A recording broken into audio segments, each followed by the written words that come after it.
Gosh, I feel like the lighting in here is so bad, and I probably should have put on some makeup for this, but honestly, I don't think I've worn makeup in weeks.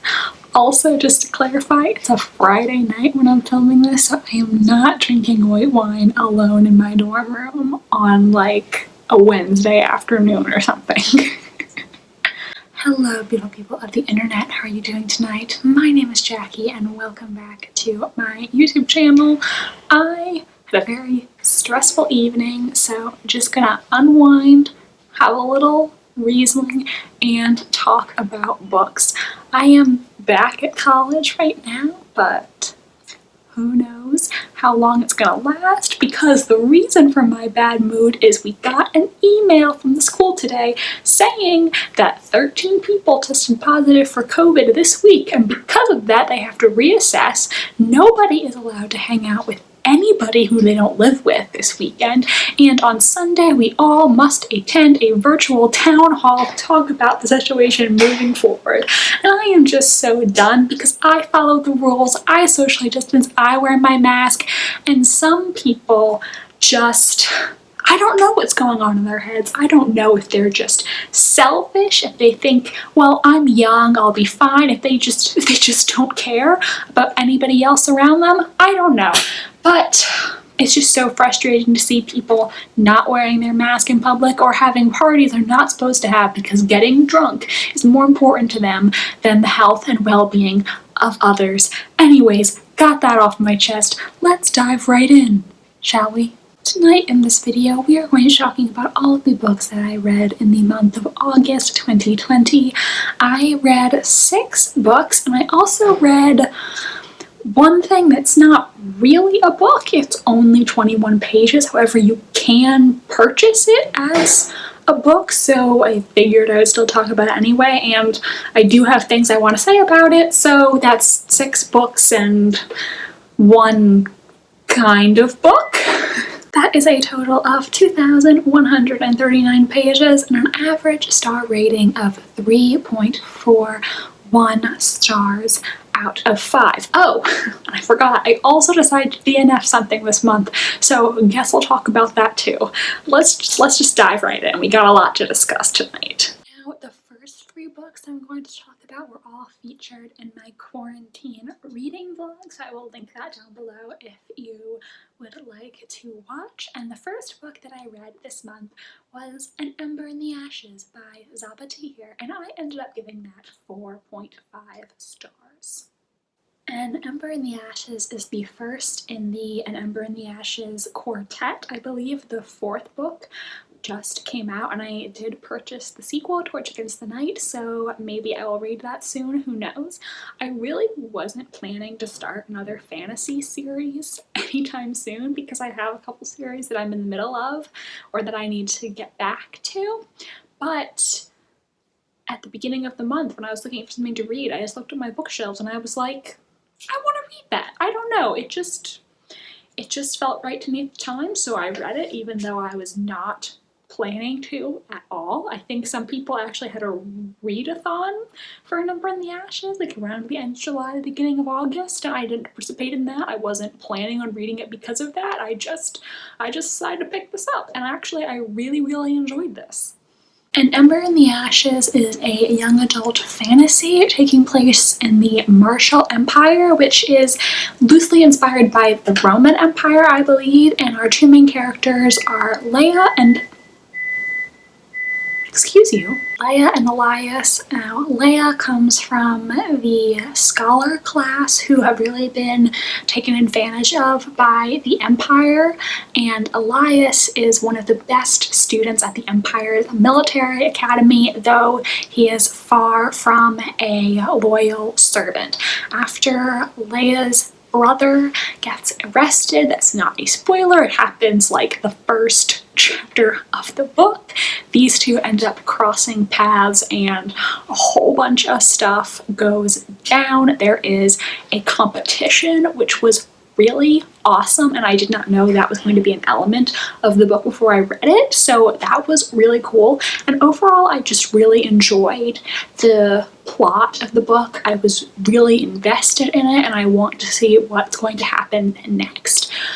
The only real reasons I didn't give this 5 stars is because I think the romance in this book was fine, but not great. I actually was kind of shipping the 2 main characters with different people. And also, I think sometimes the world building wasn't fully explained, but it wasn't anything that I couldn't figure out. So overall, I really thought this was a lot of fun. It was very well written, and I am excited to continue with the series in the future. I'm trying to tilt my head down so that the light isn't reflecting in my glasses. But okay, the second book that I read was a thriller, and I'd actually never heard of this before, but it popped up in my recommendations on Goodreads, and so I decided to check it out. That's Jar of Hearts by Jennifer Hillier. I wasn't entirely sure what to rate this one, but I ended up giving it 4 stars. This book really kicks off when our main character, Georgina, better known as Geo, is released in prison. Back in high school, Geo's best friend, Angela Wong, was murdered by Geo's boyfriend, Calvin James, and Calvin James eventually became a serial killer. Angela was his first victim, and Geo is eventually implicated in helping to cover up the murder, and she takes a plea deal in exchange for a lesser sentence and agrees to testify against Calvin. Angela and Geo's other best friend from high school, Kaiser, is now a cop, and after Geo is released from prison, having done her time, other killings that are very similar to Angela's death begin happening in the same area, and Kai thinks that the killer might be trying to get Geo's attention because clearly this is a copycat killing of Angela's murder. This book was good. I don't sound at all convincing when I say that. It was good. I did not have the reveal figured out until shortly before it happened, and I always like it when thrillers surprise me. However, I think this book was too dark for me. It really went to some very twisted places, and I definitely think this book needs a trigger warning for rape and sexual assault. There are multiple instances of rape or attempted rape in this book, and they were disturbing, so if you're someone who's very sensitive towards that, definitely be aware of that before reading. I also had a little bit of a problem with the resolution being too rushed, in my opinion, but the book did surprise me, which is always nice, and it was written fine. So I think if you're somebody who loves messed up books, then this is the book for you, my friend. You definitely need to check it out. I just think ultimately the reason why I didn't absolutely love it was because I was deeply disturbed reading it, which, you know, some people like that. I kind of realized that basically all the books that I read this month had red or covers that were in shades of red. All of them had a really red color palette, so maybe I should have wore a red shirt today. I don't know. But the next book that I read, and the final book I read in that reading vlog, was The Boleyn King by Laura Anderson, and I ended up giving this 4 stars.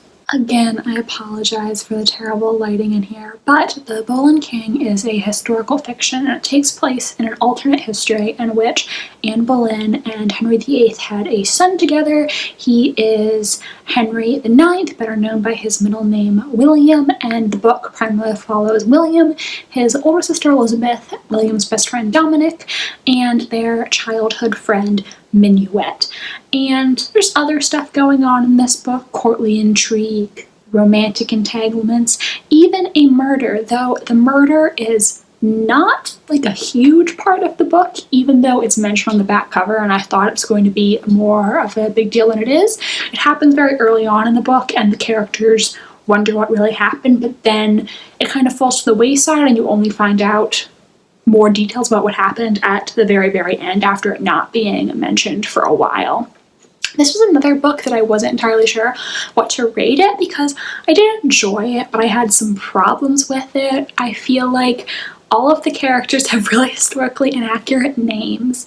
I question some of the choices that the author made, and I didn't absolutely love any of the characters. I said in my reading vlog, I think Elizabeth is probably my favorite, which is not that surprising. William, Dominic, and Minuet were fine. I saw a lot of people on Goodreads called Minuet a Mary Sue, which is probably true because she's just super nice and super perfect and everybody loves her. We find out that the late King Henry and Queen Anne both basically loved Minuet more than their own children for no particular reason. But I mean, I thought she was a fine character. She didn't piss me off or anything. I just wasn't really invested in anybody in this. But the plot was interesting, and I think maybe I would read the sequel because this was fairly enjoyable to read. You just can't take it that seriously. But the plot was interesting, and I would like to see where it's going to go from here. So I would probably read the sequel. The next book I read, I don't know how much I actually have to say about it because it was very meh to me. And that was An Anonymous Girl by Greer Hendricks and Sarah Pekkanen. I gave this book 3 stars. I don't even remember the name of the main character. Was her name Ashley? Sarah? I don't remember what her name was. But basically, she is a makeup artist who really needs money, and so she signs up for this psychology study that's studying morality in young women, and she gets in way over her head and has a very complicated relationship with the doctor leading the study, who I don't remember her name either. You see, that goes to show you how much of an impression this book made on me that I read it less than 2 weeks ago and I don't remember. I don't remember their names. I just really don't remember. This book was fine, but was it exciting? No. Did anything surprising happen? No. Were there any plot twists? No. It was just meh.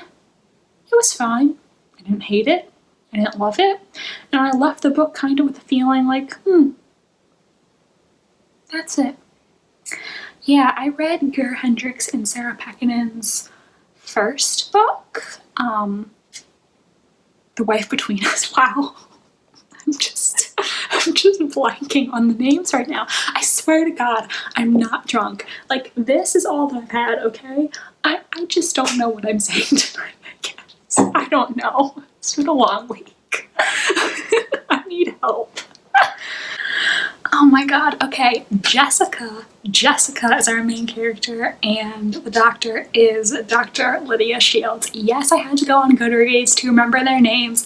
I already forgot, and I had a mental blank when I was trying to say The Wife Between Us, and I have to keep tilting my head down so that the light isn't reflected in my glasses. I am sorry. I've had a long week, and this is my first time filming in this dorm room. I have to get a new setup. It's fine. I'll figure it out eventually. Or maybe I won't have to, because in a couple weeks I'm gonna have to flee because people are having frat parties when they're supposed to be socially distant.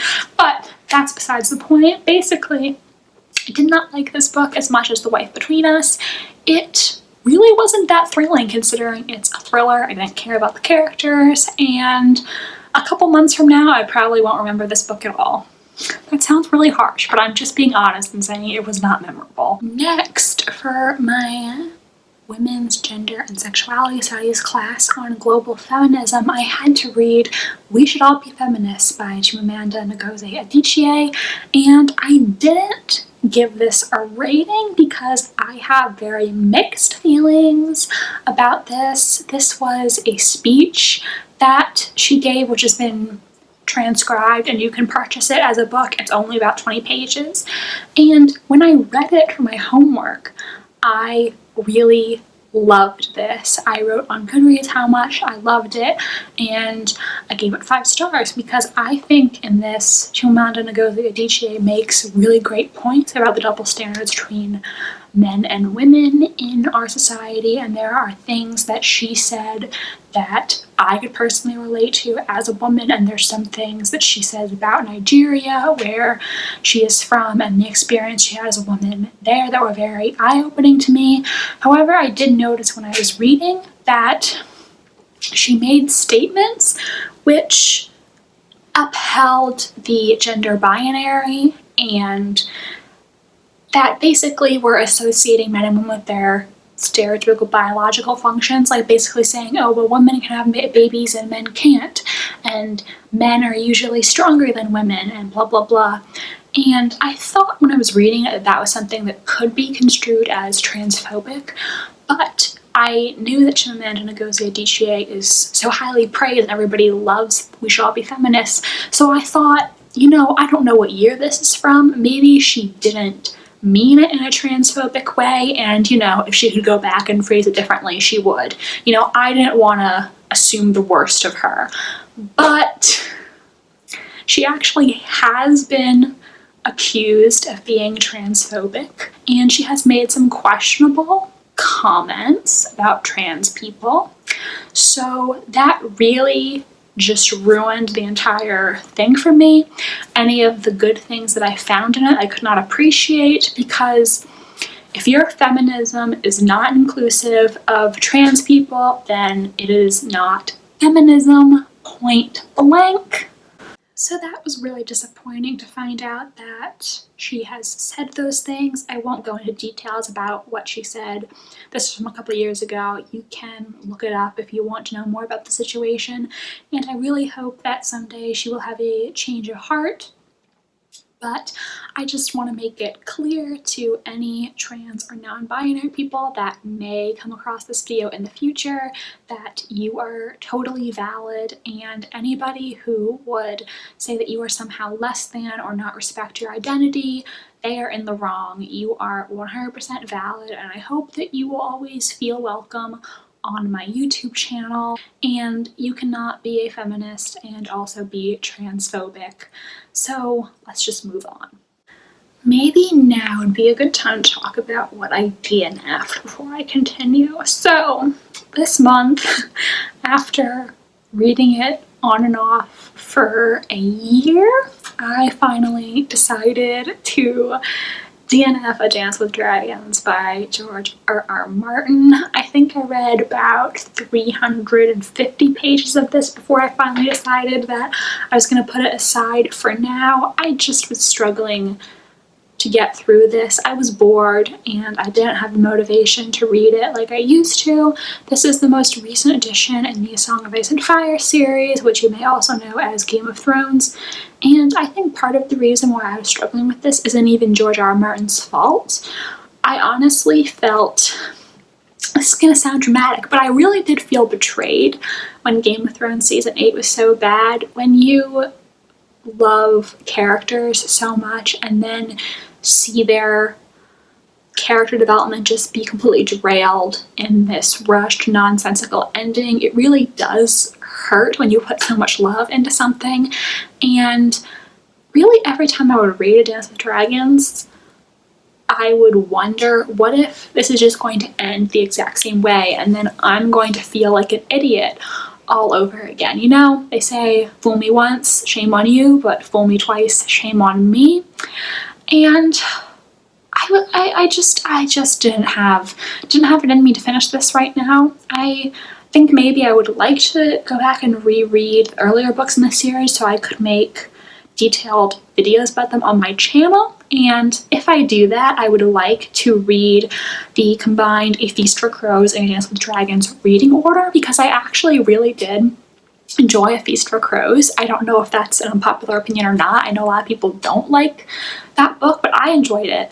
And with A Dance with Dragons, which takes place concurrently with A Feast for Crows, a lot of the point of view characters I'm most invested in weren't in that book, and characters who I didn't like as much, or even characters who I do like but who were having not one of their best storylines, were pretty much all I was reading about in A Dance with Dragons. So I think if I read the two books with a combined reading order, then it would be more interesting for me, and you know, I think it just makes sense. Like, if you have two books that are taking place at the same time, it's basically one story divided into two books.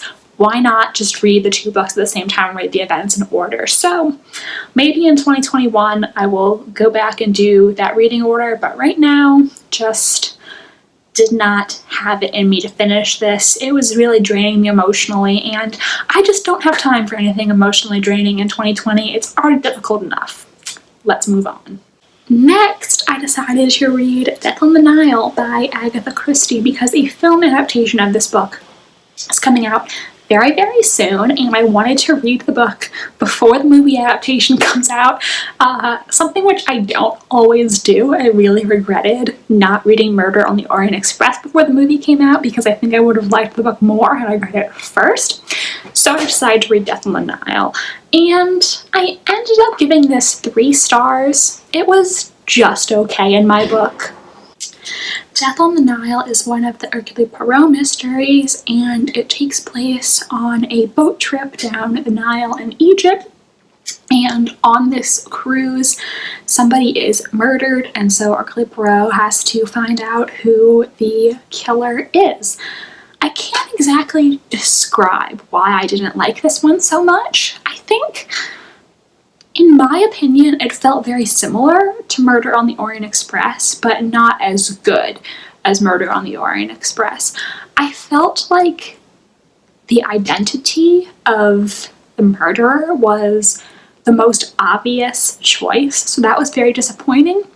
Some of the subplots and other things that happened were a little more surprising, but the actual resolution to the main mystery was pretty glaringly obvious, in my opinion. I know other people say they were surprised by it, but personally, I was underwhelmed, and I can't even really fully describe to you why I didn't love this as much as some of other Agatha Christie works. It just didn't have that something special, in my opinion, and I think that's a very personal thing. I will definitely see the movie adaptation at some point. I don't know if I'll actually be able to go see it in the movie theaters, because who knows what's going to happen by then? I don't know. But I would like to see the movie adaptation at some point, and the book was fine. I'm glad I read it. It just wasn't one of my favorite Agatha Christie's. And now, the last book I read in August. I had to read this for my senior seminar at college, and that was Robinson Crusoe by Danielle Defoe. I gave this book 2 stars, and that was me being generous. I absolutely hated this book. Would not recommend it. It was awful. It was so bad. You probably know what this book is about. Robinson Crusoe gets shipwrecked on a desert island. Everybody else who is in the crew is dead, and he is stuck on this island for over 20 years. And God, a book about one man stuck on an island alone for most of the book is really boring. It's just him being like, "It rained today. I'm sick. I killed a goat and I ate it." I was like, oh my God, this is mind-numbingly awful. Not to mention, the book is very, very racist. The depiction of Native people is offensive in pretty much every possible way, I think. Robinson Crusoe is a slave trader, and he's on this island, and he's like, "God, why has God forsaken me?" And I'm like, maybe God's mad at you because you're a terrible person who sells other people into slavery. Did you ever think that maybe God wouldn't look that fondly on that? The only reason I gave this 2 stars instead of 1 is because Robinson Crusoe did really create that stranger on an island subgenre, and it is one of the earliest novels in Europe, the novel as we know it today. You know, the Swiss Family Robinson was inspired by Robinson Crusoe, hence why Robinson is in the name. We have shows like Lost, thanks to Robinson Crusoe.